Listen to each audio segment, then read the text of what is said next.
Hello everyone, and welcome to this tutorial on how I create a brutalized, industrialized, warped, bent black armor. Carrying on with the black discussions, I guess. To begin with, we undercoat the miniature black with your primer of choice. In this case I've used Scale 75's black primer, but it's not that readily available now. Life Color Thinner is very good, and the Badger Strilex.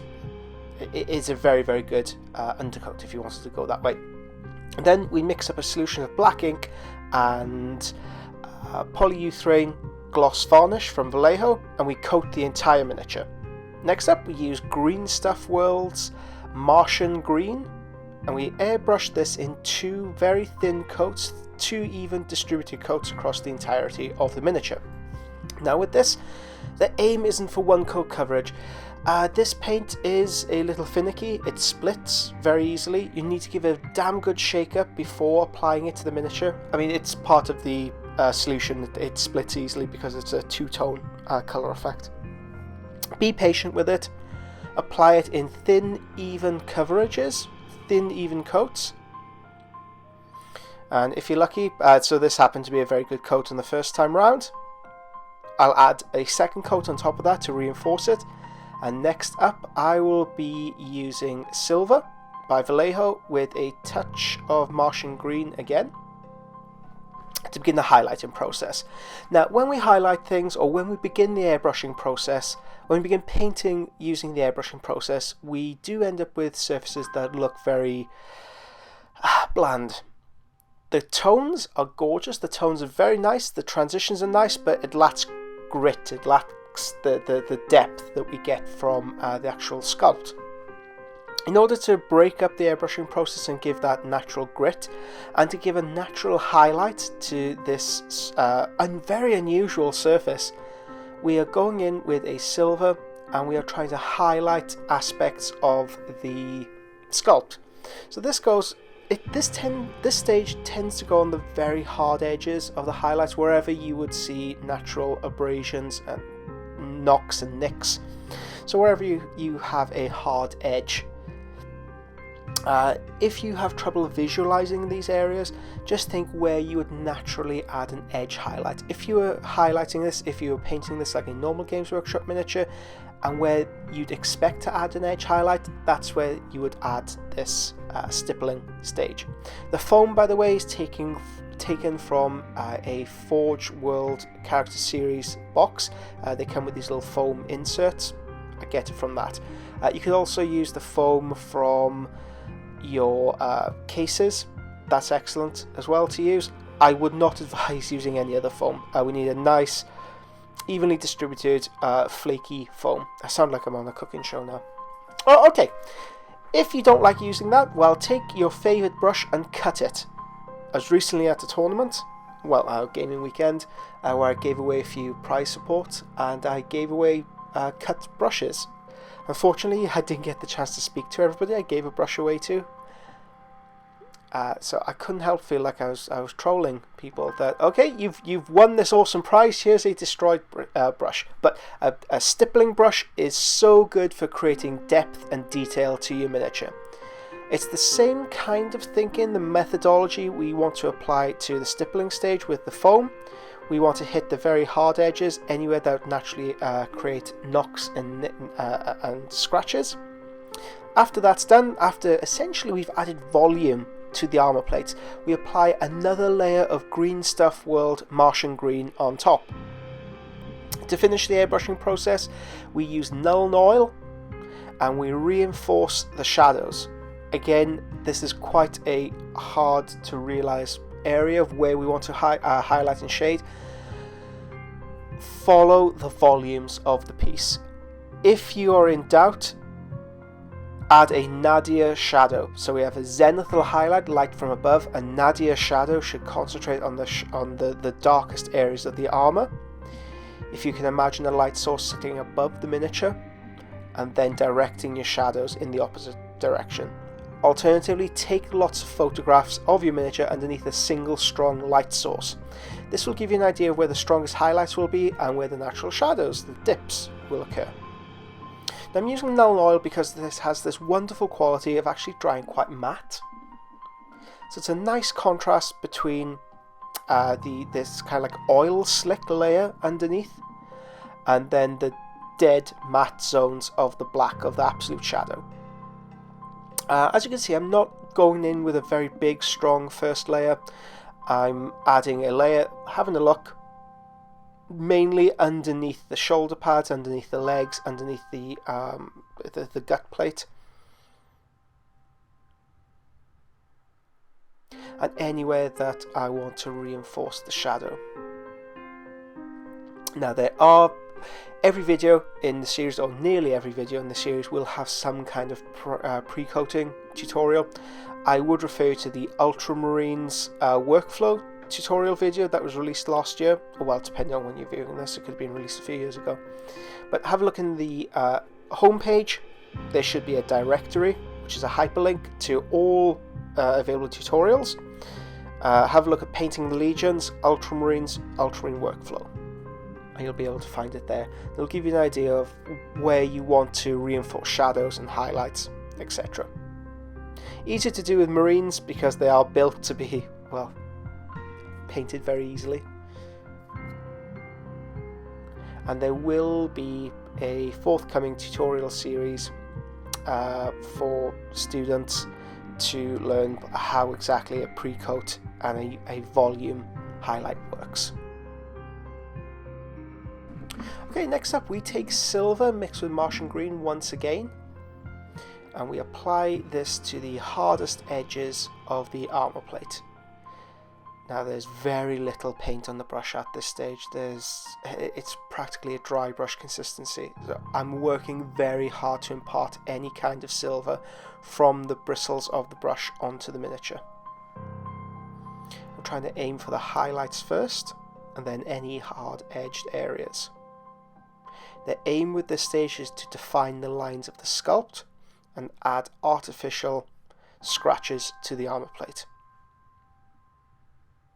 Now this stage is one of my favourites. It's where I feel like I'm able to tell the story of the piece, exactly how did he get these scratches. The more scratches you add, the more hard bitten and weather worn he will look. The fewer scratches, well, the less he look like he's been in the field for a long time. So it's this kind of detailing with a brush that you really want to take your time on. It may feel like you're losing a bit of time doing this. It may feel like, especially when doing this across the entire army. And this tutorial is very much for mass infantry. You could go on and develop this for characters, deepening the depth of the armor plate. But the intention here was to produce something that's excellent but in a good time frame. All in all, this miniature should take you around 1 hour to paint. But that's with practice, that's knowing the recipe exactly ahead of time and having just a familiarity with the techniques. The first time you'll try this, it may take you an hour, 2 hours to figure out exactly what you want from the process. But this is very much a mass infantry painting tutorial. Okay, next up I will take silver and I will dry brush all the metallic portions that aren't going to be the black armor. I'll add a couple of layers, and that's pretty much it for the metallic work. You may want to add a null oil wash, maybe an oil wash onto them. But essentially that's it for the metallics. Well, the silver ones at the very least. Okay, this gives me the great opportunity to actually talk about the intention behind this armor. This color scheme was very, very heavily inspired by Matthew Kane's work through the Forge World Studio on the original Iron Hand scheme that he helped develop for them, where he concentrated on using a silver base, then using Tamiya clears to produce this oil slick effect on the armor plate, and then covering it up with several successive layers of null oil, or I believe it was smoke, to produce a more coherent black appearance.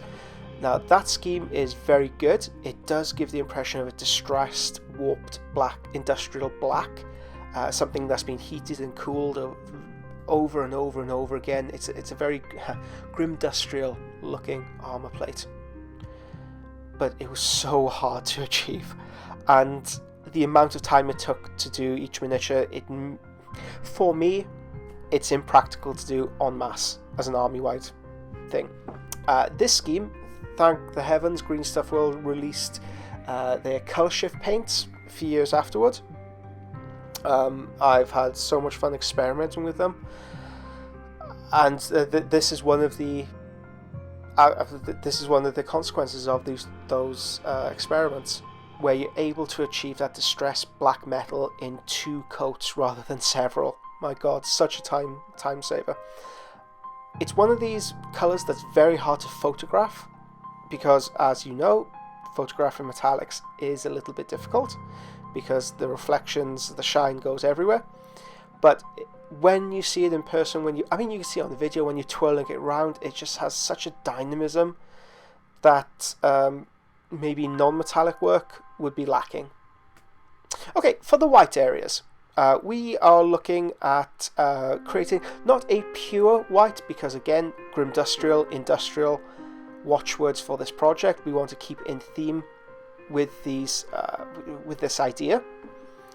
So we are using a grey called Anthracite Grey from Scale 75, which has quite a lot of blue in the mixture, and off-white.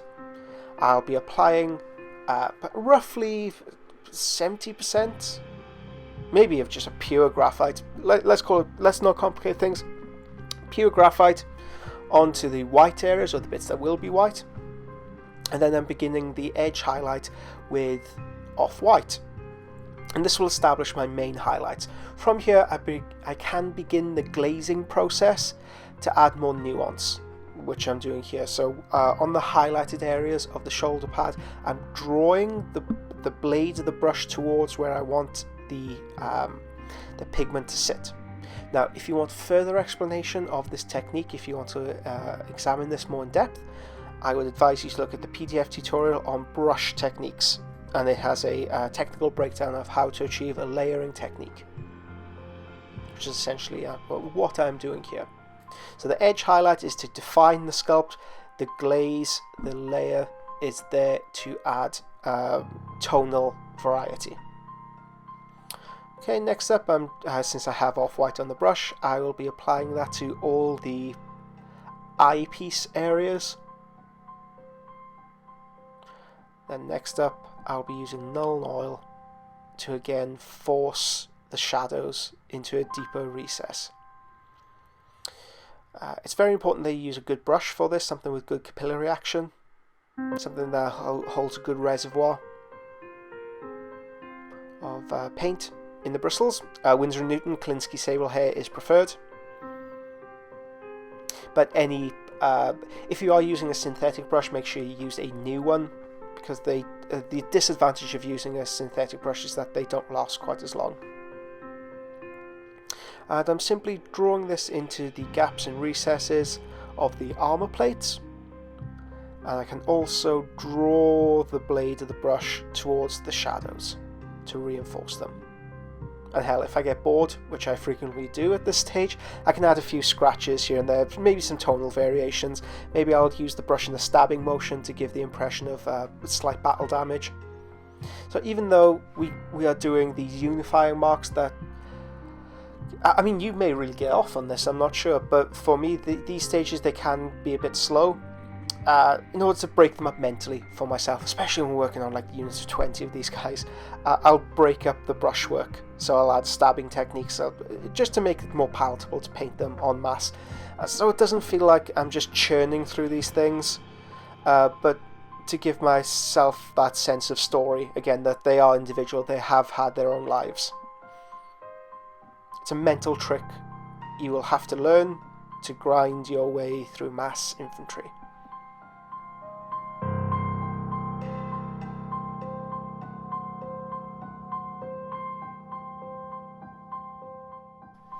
Deep red is added to the eye lenses, and I can also add a touch of black for the shadows. Next up, off-white is used to add specular highlights. Again, if you want a further technical breakdown of how this is achieved, Sanguinius has a very good one on how I created the gems. The Ultramarine tutorial, indeed any infantry tutorial that I have done, should have some kind of tutorial on how I create the smile. We have 2 dots in the darkest shadow and then a big grin in the highlight. Alternatively, you can refer to the picture in the notebook. You're able to see exactly where I added these very pure specks of white. Specular highlight, it does sell the effect that you're looking at a lens or gem. The cable was painted in a simple layer of tau septa ochre that I will highlight with Sol yellow. I wanted to give the impression of a yellow that's become slightly dirty. And for the skulls, I begin by applying a layer of orange leather.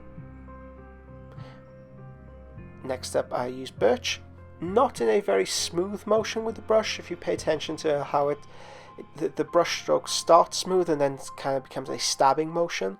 This is to give the impression of the bumpy surface, the calcium deposits that you see in skulls. When you look at the skull, it's very rarely like a smooth surface. There's kind of like a marbling to it. Then next up, I use off-white to further refine the marbling. Now, one of the I can admit this to you, but one of the more macabre wants I have had in my life is to actually have a human skull on my desk. You see it on shows like Tales from the Crypt. You know, this creepy old librarian. He's kind of like has a skull with an inkwell. Even from a very early age, watching it like that would be a cool decoration to have. And now I own my own house. I'm looking for decoration ideas. It's coming up to October. It's coming up to Halloween.